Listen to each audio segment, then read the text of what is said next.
Good day everyone, my name is Michael Francis Pigiwan, 20 years of age, living at Tacloban City from BH51 Charlie. One of my beliefs is kissing a santo can make you heal. My philosophical principle, Symbolism and Sacramentality by St. Thomas Aquinas.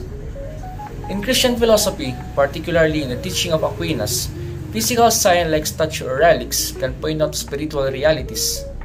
Kissing a santo is not a worship of a statue itself, but a gesture directed toward the saint itself. It represents, believed to be in a communion with God.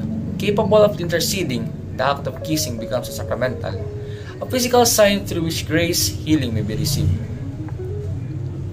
My supporting evidence is historical testimonies. In many Catholic traditions, miraculously healing have been reported after devotional act like kissing a relics or saints santos, such as the Lourdes in France in the local fiestas in the Philippines. That is my answer in number 1 question. My answer for number 2, the death penalty should not be enacted and legalized in our country because it goes against the principle of moral law, which upholds the sanctity and dignity of every human life. According to moral law, every person has the inherent worth regardless of their action, and taking a life through capital punishment violates this basic ethical standard.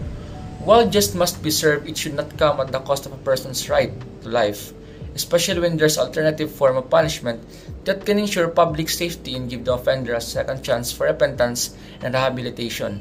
The death penalty also eliminates the possibility for moral and spiritual conversion, denying individuals the opportunity to change and make further amends.